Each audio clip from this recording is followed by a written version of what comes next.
Hemos comprobado que el amplificador se puede conectar con seguridad a la red. No ha habido un consumo excesivo, hemos ido aumentando la tensión de alimentación poco a poco con un variac y está dentro del límite. Así que vamos a hacer comprobaciones previas. Vamos a comprobar primero la fuente de alimentación, todas las tensiones que salen de la fuente, para hacer una prueba rápida de funcionamiento tanto en el circuito del previo, en el circuito de control, en el circuito del preamplificador, en el circuito del amplificador. Funcionamiento general del amplificador. Hay que mencionar que tiene dos fusibles, uno por canal, que es el que aplica la alimentación a la tapa de potencia. Si hay algún problema, el fusible sería lo primero que saltaría. Vamos a empezar por tomar tensiones. Ya tenemos aquí una lista de las tensiones que vamos a tomar, desde la tensión más 1 hasta la tensión más 6, ya con los niveles que fija el esquema, y tenemos también localizados ya los puntos de medida.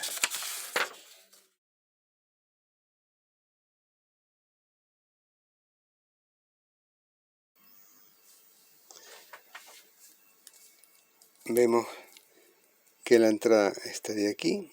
Tenemos dos resistencias, la 3555 y 3556, que van a formar un divisor de tensión, con la 3555 y la 3556, que van a formar un divisor de tensión con la 3553 y 3554. Vamos a ver los niveles que tenemos en estas dos resistencias. Están localizadas y estarían aquí, 3555 y 3556, que están entre los selectores. Precisamente estos puntos de prueba nos permiten ver la tensión directamente. Habíamos visto que tenemos un voltio tanto en un canal como en el otro, y vemos que tenemos aquí en esta resistencia tenemos medio voltio exacto aquí, y tenemos 520 medio voltio, y aquí 506, serían 14 milivoltios menos, 506,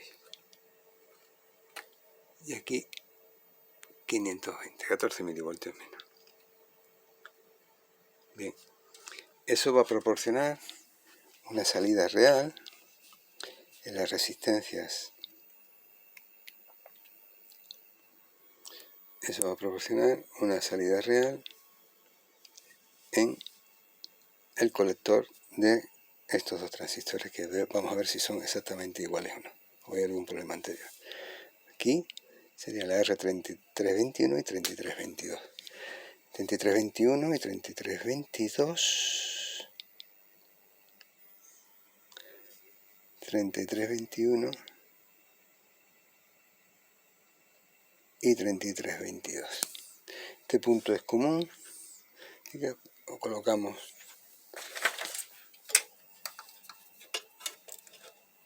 los osciloscopios.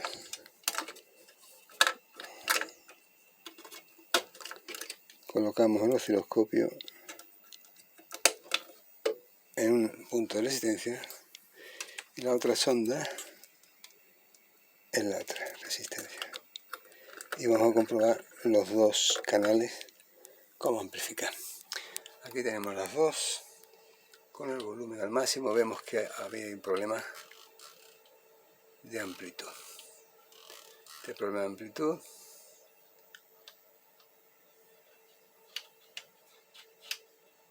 debe afectar por igual al búmetro como a la amplificación.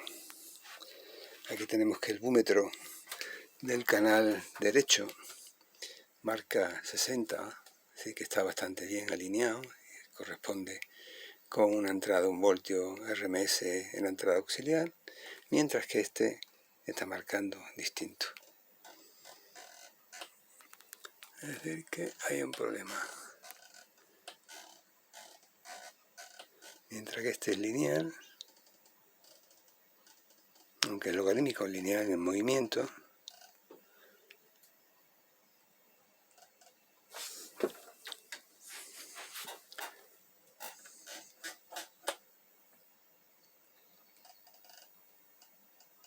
Aquí vemos que la respuesta no es idéntica. Al máximo sí coincide el canal derecho, que tiene los 60 vatios, con el voltio RMS que tenemos de entrada.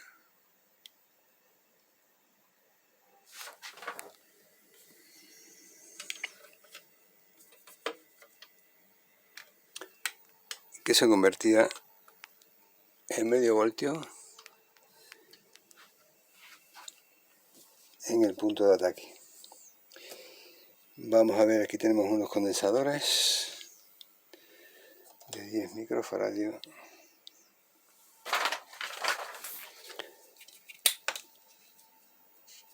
Y vamos a verlo en los dos extremos, en uno y en otro.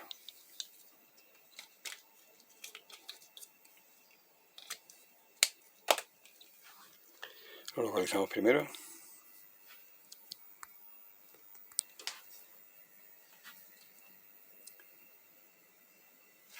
Como tenemos ya la señal aquí en el divisor de tensión, vamos a ver en los emisores de los transistores estos, que están en la placa de control, y a partir de aquí está la tapa del previo, a ver si la señal es idéntica en misma amplitud, tanto en el emisor como en la salida.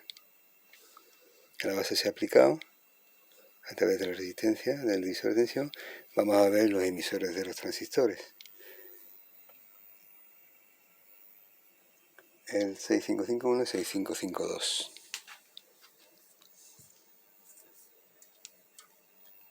El 6551 está aquí y el 6552 está aquí. Lo que queremos ver en los emisores. Así que tenemos aquí este nivel que corresponde al 6552, que es el canal derecho. La señal de esta amplitud, y en el otro emisor tenemos idéntica amplitud. Así que los ataques desde fono a través del divisor de tensión llegan a los transistores perfectamente. Resistencia 3563 y 3564, que están conectados a los postes de salida. Postes de salida que tenemos aquí. Aquí tenemos los 3563, se ve bien ahí, y la 3564 está aquí, que van conectadas a estos dos puntos. Sería la masa. Este sería un terminal que tiene esta amplitud, y el otro canal, este, que está con más amplitud. La 6563 corresponde al canal izquierdo. El canal derecho tiene menos amplitud. Vemos que lo tenemos bien en los emisores, pero sin embargo en la salida no está. Vamos a ver los condensadores. Sí, son fáciles porque tienen las patillas bastante largas. Vamos a ver, por ejemplo, este primero. Tenemos esta amplitud en la entrada del condensador y en la salida tenemos esta amplitud. Conectamos y conectamos en el otro. Aquí tenemos la misma amplitud, comprobamos el otro, exactamente igual. Y en la salida, amigos, aquí está. La amplitud decrece notoriamente. Vamos a sacar el condensador este, aquí, ahí está. Vamos a sacar el condensador, lo probamos y si está mal lo cambiamos. Hemos sacado el condensador y una vez fuera mide 2 microfaradios. Su valor debe ser de 10 microfaradios. 10 microfaradios, 40 voltios. Aquí tenemos que va a sustituirlo de 9,5 microfaradios. Lo vamos a comprobar no obstante las fugas. Ese es el problema de cambiar todos los condensadores del tirón. No sabemos si vamos a incorporar un condensador que al poco tiempo se va a estropear y va a provocar una avería cuando el original estaba en condiciones. Hay quien decide cambiar todos los condensadores sí por sí, a veces es conveniente y a veces no. Aquí tenemos el condensador que vamos a sustituir por el que hemos encontrado en mal estado. Hemos fijado ya una tensión de 50 voltios, tensión máxima, y vamos a proceder a la comprobación de fugas. Ahora mismo está en descarga, pasamos a carga, 50 mA, 500 micros, 50 microamperios. condensador está en perfectísimas condiciones. Estamos aplicando 50 voltios y tiene unas fugas inferiores a 5 microamperios. Ya se ha sustituido el condensador por uno idéntico de 10 microfarados de 50 voltios. Hemos tenido la precaución de colocarlo de la misma manera. No todos los componentes están montados en la idea de facilitar el mantenimiento, pero parece que Philips en este modelo sí lo ha favorecido. Es decir, ha dejado las patas largas como para poder tomar muestras en los extremos con el osciloscopio, por ejemplo.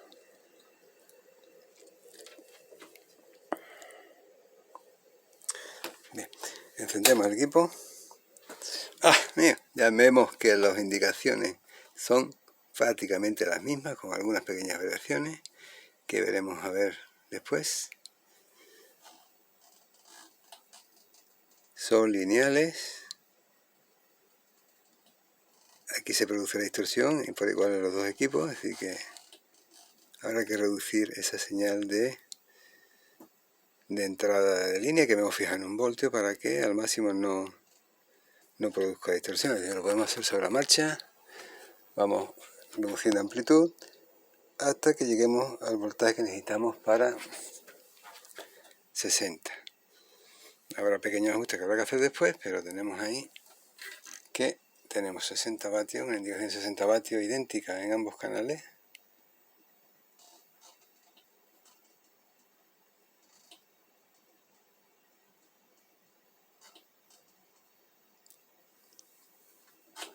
Con aproximadamente 400 milivoltios.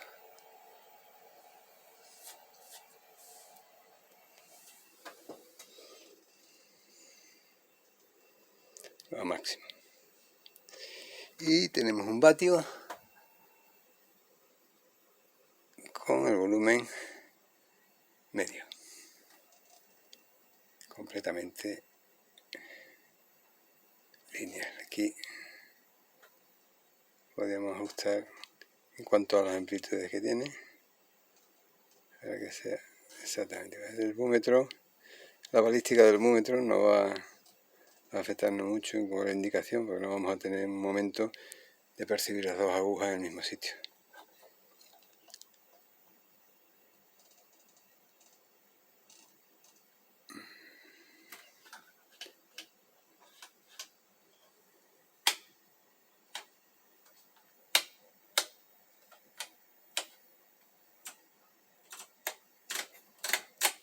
Entrada de monitor no está seleccionada aquí, la entrada de monitor se selecciona directamente aquí.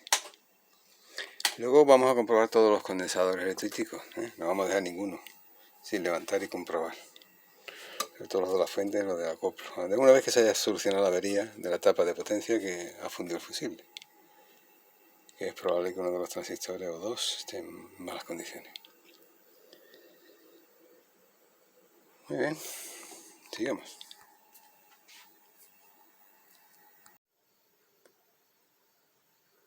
Una vez solucionado el problema de la indicación de los búmetros y del amplificador del previo, vamos a proceder a comprobar todos los condensadores.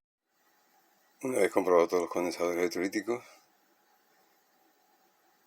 se ha limpiado el selector de entrada con contact cleaner.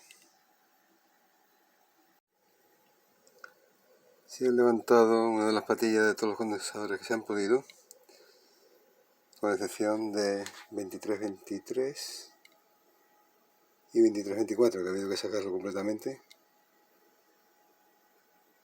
para hacer la prueba. Vamos a probarlo uno a uno, repitiendo las mismas pruebas. Capacidad, tanto por ciento de pérdida, la ISR o ESR y las fugas a la tensión nominal, y luego notaremos la tensión de trabajo. Comprobando las fugas del C2332, hemos conectado al comprobador de fugas, tenemos aplicado una tensión nominal de 25 voltios y tenemos una corriente de fuga de 2 microamperios. Está perfecto. Le toca el turno ahora al 2309, que también habíamos detectado que tenía una pérdida del 16%, y vemos cómo tiene 2 miliamperios con 10 voltios. Inaceptable. El condensador hay que sustituirlo. Ahora es el turno de su homónimo, el 2310, correspondiente al otro canal. También nos dio una fuga de 4,1, un poco elevada, con una resistencia de 4,8 ohmios. Aplicamos los 10 voltios y aquí ocurre, aquí tenemos una carga muy lenta para un condensador que tiene tan poca capacidad. La carga debería ser mucho más rápida, pero mantiene una corriente casi estable de 10 miliamperios. Esto es inaceptable, este condensador hay que cambiarlo.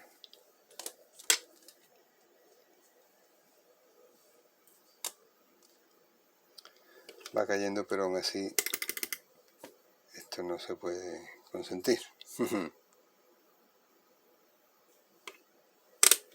Aquí tenemos ya los condensadores que van a sustituir los que están defectuosos.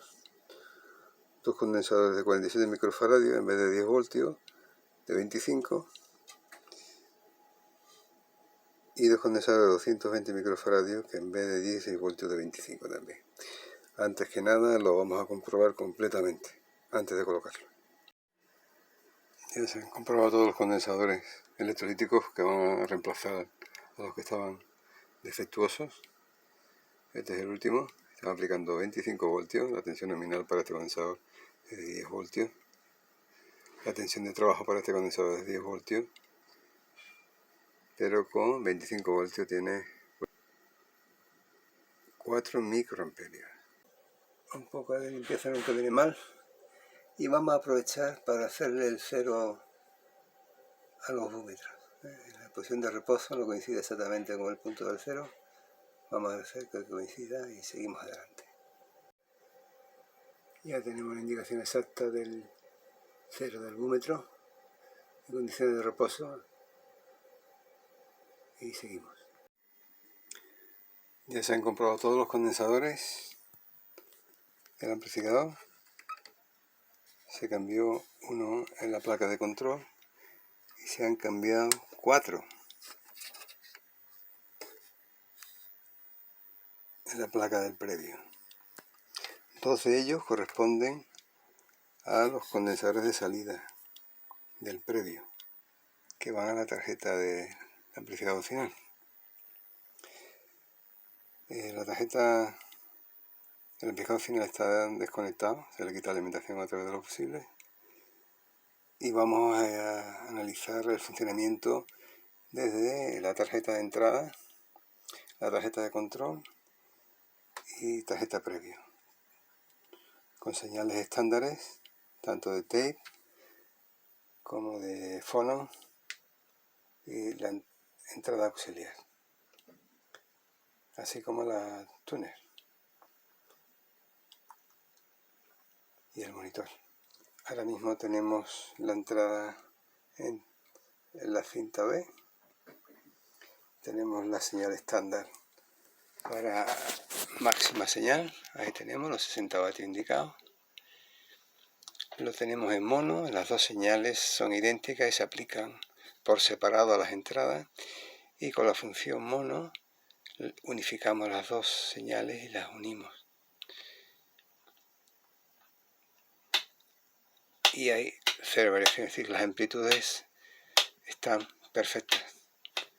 No hay diferencia ninguna entre la amplificación independiente de las señales como en el momento de unirla tiene la misma amplitud. Esta señal de 1 kilociclo la estamos analizando. Tenemos aquí el analizador de espectro, tenemos la frecuencia fundamental de 1 kilociclo y el primer armónico de 2 kilociclos. La escala está en 10 decibelios de división y tenemos 60 decibelios de diferencia entre el máximo de la fundamental y la del primer armónico. Por lo tanto, la distorsión armónica total es del 0,1%, que es lo que indica el fabricante.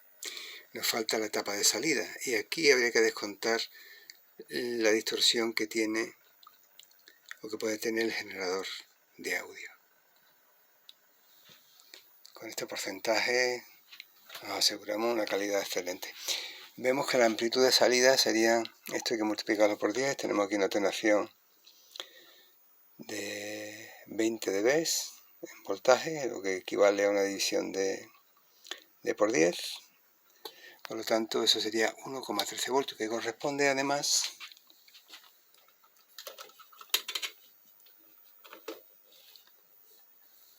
con lo indicado en el fluke. Conectado en otro canal, tenemos 1,11 y medio con el fluke 1,10 voltios.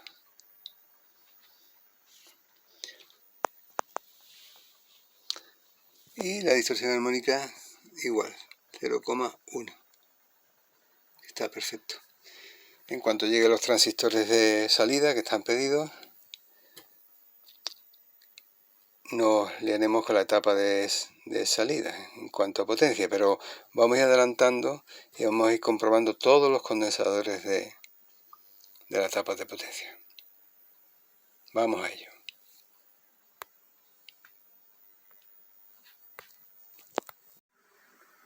Se han comprobado todas las entradas con los niveles del fabricante. La entrada monitor, la entrada de la cinta número 2, cinta número 1, que van a 200 milivoltios, la diferencia de impedancia de entrada, la entrada túnel que va con 100 milivoltios y la entrada pickup que va con 2,3 milivoltios, que es lo que tenemos aplicado ahora mismo. Las indicaciones son 60 vatios máxima y además tenemos la salida del bus de 1 voltio en 1,064. Son 64 milivoltios en 1000 milivoltios. Ya se han levantado todos los condensadores, uno de los extremos para hacer la comprobación en el circuito. Hay comprobadores ESR que utilizan voltajes pequeños para no hacer conducir diodos ni transistores, pero realmente no le aplican voltaje suficientemente alto para comprobar el funcionamiento con la tensión nominal, la tensión máxima y la tensión de trabajo. Eso lo hago yo con mi comprobador. Soy capaz de medir el ESR directamente. Y además de comprobar la fuga, la tensión de trabajo, tensión nominal y estas dos por siempre deben de estar por la tensión. Deben de estar siempre por encima de la tensión de trabajo. Con la excepción del 2401 y 2402 que ha habido que sacarlos porque no tengo acceso a las patillas, mejor sacarlo y luego volver a colocarlo. Empezamos. Condensador 2401. 2401 que tiene que tener 10 microfarads y 40 voltios de tensión máxima y los cables conectados directamente al comprador al capacímetro, 50 nanofarads. Este condensador está mal.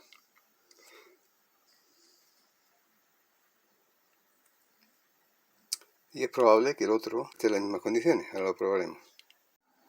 Comprobación del condensador de 4700 microfaradios de la fuente de alimentación.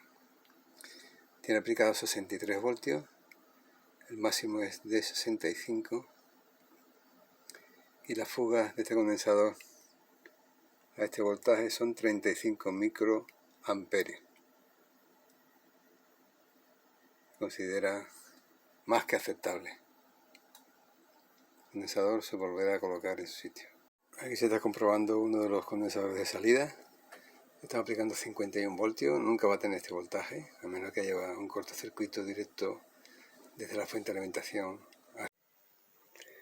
Ya se han sustituido todos los condensadores que estaban mal en la etapa de salida, todos los transistores también. Estas etapas de potencia no están protegidas, por lo que un problema, un cortocircuito de altavoces o cualquier problema en un transistor arrastra a todos los demás. Hay que tener mucho cuidado. Y antes de colocar los transistores de potencia nuevos, se ha comprobado que no hay ningún problema para que no se vean estos afectados por un mal funcionamiento de otro, un cortocircuito en otro. Vamos a hacer las comprobaciones necesarias. Vamos a poner el amplificador a trabajar a 40 vatios en cada canal, que es la potencia que da eficaz este equipo. 2 por 40 vatios a 4 ohmios, una carga de 4 ohmios. Y la distorsión armónica debe estar por debajo del 1% en las salidas a 40 vatios y menor del 0,1% en las salidas a 20 vatios. La respuesta en frecuencia debe ser lineal, en más o menos un decibelio, entre 20 ciclos y 20.000 ciclos, entre 20 ciclos y 20 kilociclos, o más o menos 1,5 kilociclos, o más menos 1,5 dB, entre 15 ciclos y 25 kilociclos. Otros datos importantes que tenemos que tener en cuenta pues son las entradas, que tanto las cintas A y B como el sintonizador como el monitor son a 200 milivoltios. Estos 200 milivoltios deben provocar los 40 vatios en salida. Tanto es así que los 2,3 milivoltios de la entrada fono debe producir también los 40 vatios. Y la impedancia de los altavoces de 4 ohmios tiene un sistema muy particular en el que se pueden conectar dos altavoces de 4 ohmios, tanto en el canal derecho como en el izquierdo. Uno de los conectores tiene los terminales cortocircuitados, a menos que se introduzca el conector punto raya, este es antiguo que tenían estos aparatos. Al insertarlo se abre el circuito y se pueden conectar dos altavoces en series de 4 ohmios, que serían 8 ohmios. Es decir, no podrían en paralelo 4 y 4, que serían 2 ohmios, sino que los de 4 ohmios los haría una impedancia total de 8 ohmios. Vamos a comprobar la potencia, tanto en un canal como en otro, como la distorsión armónica y la respuesta en frecuencia. Para ello ya tenemos conectado el conector en tape B. Vamos a probar a colocar 200 milivoltios en la salida del generador. Ya está, la adaptación de impedancia ya se ha hecho antes.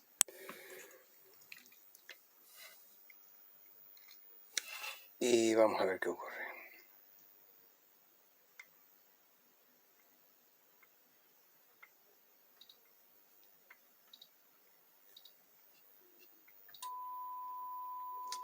Ya se ve de fondo hay una señal de salida. Vamos a poner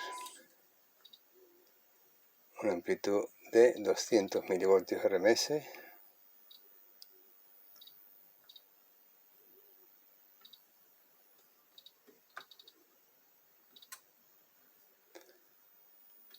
Y tenemos ahí aplicado.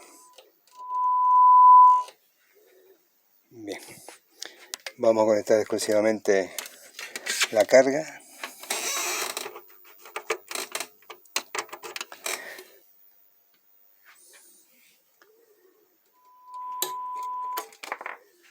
Estamos trabajando con un canal exclusivamente.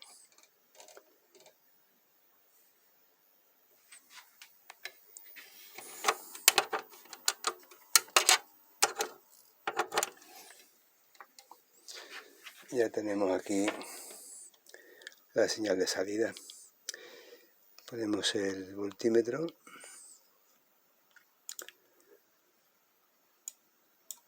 Tenemos un atenuador de 20 decibelios. Hay que multiplicar por 100 la lectura.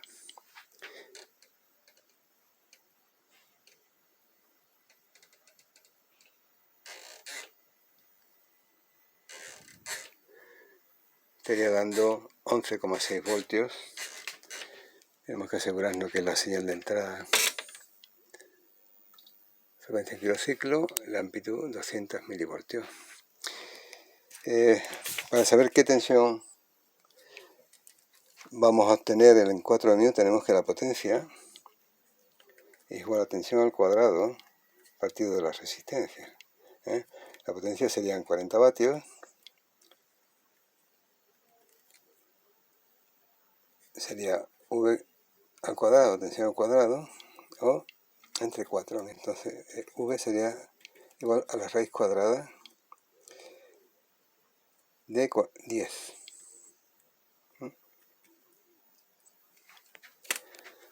Hacemos un cálculo muy rápido.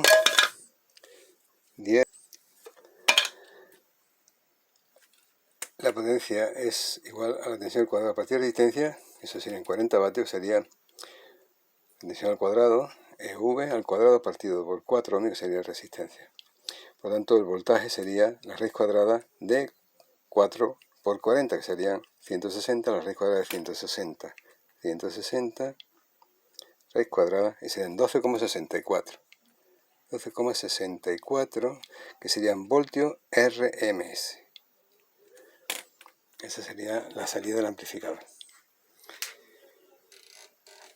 Tenemos señal, no nos llega a 60 vatios, tenemos 11,6.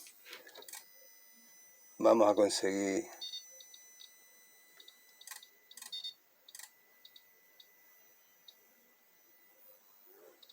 los 40 vatios.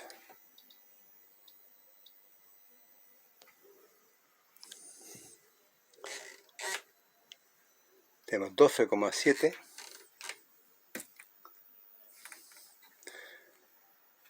Tenemos 12,7 voltios. Y tenemos una distorsión armónica de 0,3. 0,11, 0,12. 12,7 y una distorsión armónica de 0,17, 18, 0,2. Esa tensión se ha sacado de esta carga artificial de 4 ohmios que la está aplicando al analizador de espectro. También la podemos conectar directamente a un multímetro de calidad para hacer una medida con más precisión. Tenemos este fluke 45, lo ponemos en alterna y aplicamos la señal de 40 vatios, 14,4, 14,4,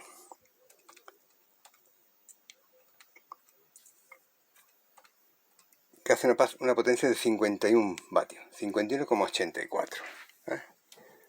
Es más preciso que este adaptador, que tiene su tolerancia también. Como ya sabemos que estamos dando 54 vatios, vemos la distorsión armónica total de 0,25. Está muy por debajo del 1% que pide, que especifica su manual técnico. No hay distorsión de cruce, y eso se ha conseguido gracias al ajuste del bias de las dos etapas de potencia. Hemos analizado una, vamos a pasar ahora a la otra etapa.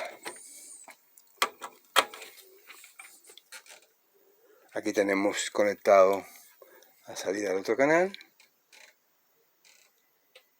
Aquí tenemos 0,07 de distorsión armónica. Y vamos a ver el voltaje que nos está dando para ver la potencia real que nos está dando este canal. Subimos potencia. Tenemos 14,5. 14,5. Si hacemos la operación, tensión al cuadrado partido de 4 ohmios. 14,5 por 6 cuadrados dividido entre 4, 52,56 vatios. Hay que hablar de que la potencia que especifica la potencia DIN se refiere a potencias RMS, mientras que se hablan de vatios musicales. Los vatios musicales sería la potencia de pico. Vamos a barrer manualmente frecuencia para ver la amplitud y la respuesta en frecuencia. Aquí tenemos 10 kilociclos, se mantiene en la línea de menos 10 dB de referencia que hemos utilizado.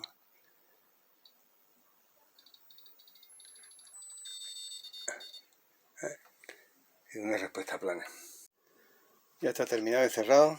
Aquí están todos los componentes que se han sustituido. Transistores, resistencias, condensadores, todos los que estaban mal. Los 4 transistores de salida.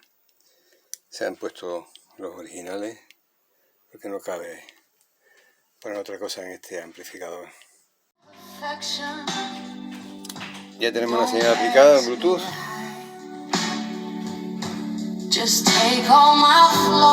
La prueba de linealidad se ha hecho con los controles en la posición central, controles de grave y agudo. Cambiaría la respuesta, Ahí había 2 curvas RIA, no sé si acordáis. Grave, agudo. Tiene el contour, tiene distintas funciones como filtro de alto y tiene un mute en caso de que, aunque se mantiene un poco de fondo, en caso de que queramos silenciar momentáneamente la música. Un canal está conectado a un altavoz y el otro lo tenemos aquí en el instalador.